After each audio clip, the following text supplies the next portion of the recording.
महाराष्ट्राच्या राजकारणात कधी काय घडेल याचा काहीही नेम नाही। सोलापूरच्या अनगरमध्ये आपण पाहिलं की एका महिलेला आपला उमेदवारी अर्ज भरण्यासाठी पहाटे 5 वाजता पोलिसांच्या ताफ्यात आणि जीवाला धोका असल्याच्या भीतीखाली निवडणूक कार्यालयात जावं लागलं। तो थरार, ते पोलीस संरक्षण आणि त्यामागील राजकीय संघर्ष पाहून संपूर्ण महाराष्ट्राचे लक्ष सोलापूरच्या अनगर नगरपंचायतीकडे लागलं होतं। पण 24 तासांच्या आत या संपूर्ण हाय व्होल्टेज ड्राम्याचा शेवट असा झाला आहे की ज्याची कोणीही कल्पना केली नसेल। ज्या उमेदवारी अर्जासाठी एवढा अटापिटा केला गेला, ज्या अर्जासाठी पोलीस यंत्रणा कामाला लागली, तोच अर्ज आज निवडणूक निर्णय अधिकाऱ्यांनी बाद ठरवला आहे। कारण काय, तर अर्जावर सूचकाची सहीच नाही। हे ऐकून तुम्हाला धक्का बसला असेल ना, पण हे सत्य आहे। राष्ट्रवादी काँग्रेस अजित पवार गटाच्या उमेदवार उज्ज्वला थिटे यांचा अर्ज बाद झाल्याने अनगर नगरपंचायतीवर पुन्हा एकदा भाजप नेते राजन पाटील यांची एकहाती सत्ता प्रस्थापित झाली आहे आणि तीही बिनविरोध। या संपूर्ण प्रकरणात नक्की काय घडलं?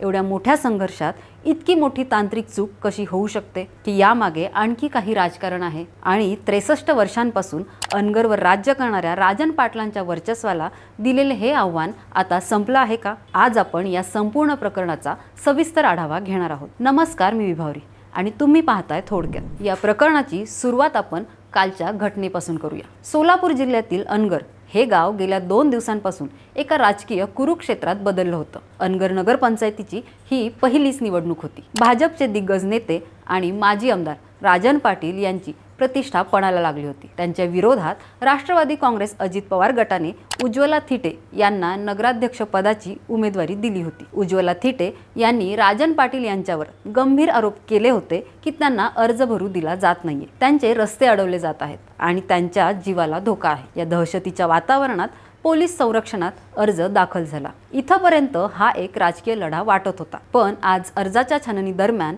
अपक्ष उमेदवार सरस्वती शिंदे यांनी एक आक्षेप घेतला आणि संपूर्ण चित्रच पालटलं। त्यांनी निदर्शनास आणून दिलं की उज्ज्वला थिटे यांनी दाखल केलेल्या नामनिर्देश पत्रावर सूचकाची सहीच नाही। निवडणूक निर्णय अधिकारी सचिन मुळीक यांनी जेव्हा कागदपत्रांची तपासणी केली तेव्हा हा आक्षेप खरा ठरला। केवळ सूचकाची सही नाही तर आणखी काही गंभीर त्रुटी आढळल्या, ज्यामुळे उज्ज्वला थिटे यांचा अर्ज अपात्र ठरवण्यात आला। याचा थेट परिणाम असा झाला की भाजपच्या उमेदवार आणि राजन पाटील यांच्या सून प्राजक्त अजिंक्य राणा पाटील यांच्या विजयाचा मार्ग मोकळा झाला। इतकंच नाही तर अनगर नगरपंचायतीचे नगराध्यक्षपद आणि सर्वच्या सर्व 17 नगरसेवक आता बिनविरोध निवडून आले आहेत। म्हणजे निवडणूक न लढवताच भाजपने अनगरवर आपले कमळ फुलवले आहे। आता आपण त्या कारणांकडे वळूया ज्यामुळे हा बहुचर्चित अर्ज बाद झाला। निवडणूक प्रक्रियेत अर्जातील तांत्रिक बाबींना अत्यंत महत्त्व असतं। उज्ज्वला थिटे यांच्या अर्जात 4 प्रमुख चुका आढळल्या। पहिली चूक म्हणजे त्यांनी प्रभाग क्रमांक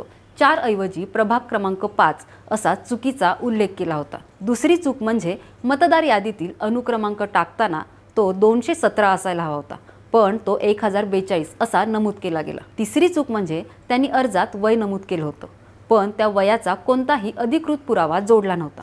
आणि चौथी व सर्वात धक्कादायक चूक म्हणजे अर्जावर सूचक म्हणून कोणाचीही सही नव्हती। लोकशाहीच्या प्रक्रियेत उमेदवाराला अनुमोदन देणारा सूचक हा अनिवार्य असतो। एका राष्ट्रीय पक्षाच्या म्हणजे राष्ट्रवादी काँग्रेसच्या अधिकृत उमेदवाराकडून अशा मूलभूत चुका कशा होऊ शकतात, हा मोठा प्रश्न आहे। एवढ्या मोठ्या संघर्षाची तयारी असताना कायदेशीर सल्लागारांनी किंवा पक्षाच्या जाणकार नेत्यांनी अर्ज भरताना खबरदारी का घेतली नाही? की घाई गडबडीत आणि दहशतीच्या वातावरणात या चुका झाल्या? याचं उत्तर मिळणं कठीण आहे। पण या तांत्रिक चुकांमुळे एक मोठी राजकीय लढाई लढण्याआधीच संपली आहे। उज्ज्वला थिटे यांनी आता आपण या निर्णयाविरोधात न्यायालयात जाणार असल्याचं सांगितलं आहे, पण तोपर्यंत निवडणूक प्रक्रियेवर त्यांचा काय परिणाम होईल हे सांगणं कठीण आहे। या राजकीय संघर्षाला एक वैयक्तिक आणि भावनिक किनार देखील आहे, जी समजून घेणं महत्त्वाचं आहे। हा वाद फक्त भाजप विरुद्ध राष्ट्रवादी असा नव्हता, तर तो पाटील विरुद्ध थिटे असा वैयक्तिक स्वरूपाचा होता।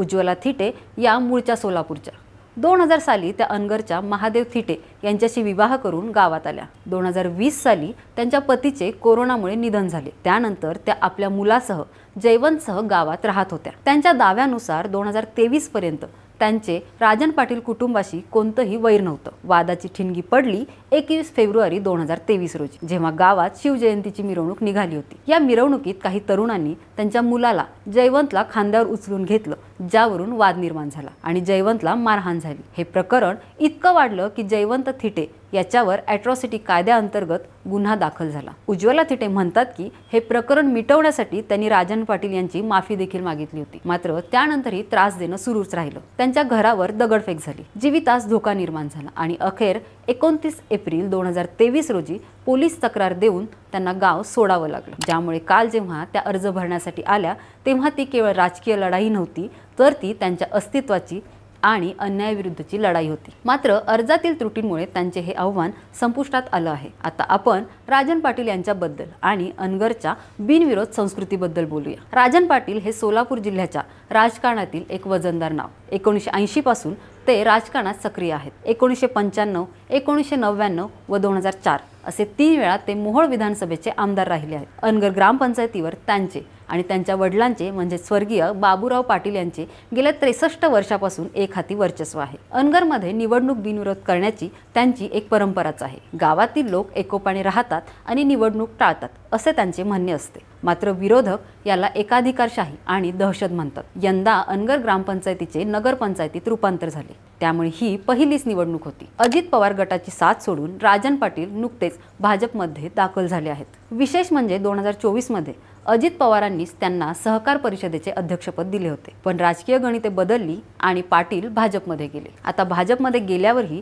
त्यांनी आपली बिनविरोध निवडून येण्याची परंपरा कायम राखली आहे। 17 पैकी 16 जागा आधीच बिनविरोध झाल्या होत्या आणि आता नगराध्यक्ष पदाचा एकमेव अडथळा दूर झाल्याने संपूर्ण नगरपंचायत त्यांच्या ताब्यात आली आहे। पण या घटनेतून काही गंभीर प्रश्न उपस्थित राहतात। एकीकडे आपण म्हणतो की निवडणूक ही लोकशाहीचा उत्सव आहे, पण जर एका गावात 63 वर्षापासून निवडणूकच होत नसेल तर तिथे लोकशाही किती जिवंत आहे? बिनविरोध निवडणूक ही खरोखरच लोकांच्या संमतीने होते की त्यामागे दबावाचे राजकारण असते? उज्ज्वला थिटे यांना अर्ज भरण्यासाठी पोलीस संरक्षण लागावे आणि त्यानंतर अर्जात अशा चुका निघाव्यात, या दोन्ही गोष्टी विचार करायला लावणाऱ्या आहेत। एका बाजूला प्रशासकीय सतर्कता दिसून येते, जिथे नियमावर बोट ठेवून अर्ज बाद केला जातो, पण दुसऱ्या बाजूला जेव्हा उमेदवाराला अर्ज भरण्यापासून रोखण्यासाठी अडथळे आणले जातात तेव्हा प्रशासन तितक्याच तत्परतेने कारवाई करते का? हा प्रश्न अनुत्तरित राहतो। राजन पाटील यांच्या समर्थकांनी काल जल्लोष केला, फटाके फोडले।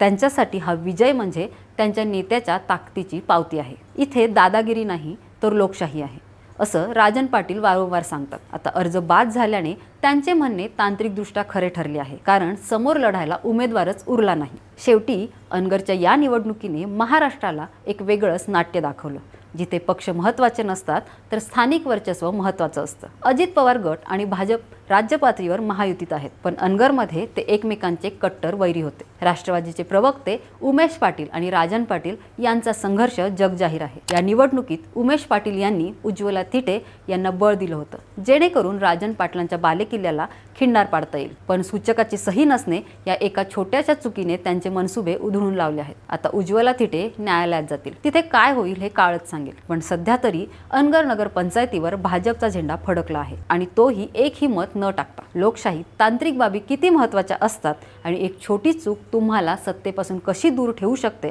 याचा हा एक जबरदस्त धडा आहे। या संपूर्ण प्रकरणाकडे तुम्ही कसे बघता? हा निव्वळ निष्काळजीपणा होता की त्यामागे काही कट होता? आणि बिनविरोध निवडणुका लोकशाहीसाठी चांगल्या आहेत का? तुमचं मत कमेंट्समध्ये नक्की सांगा आणि अशाच राजकीय घडामोडींसाठी थोडक्यातला सबस्क्राईब करायला विसरू नका।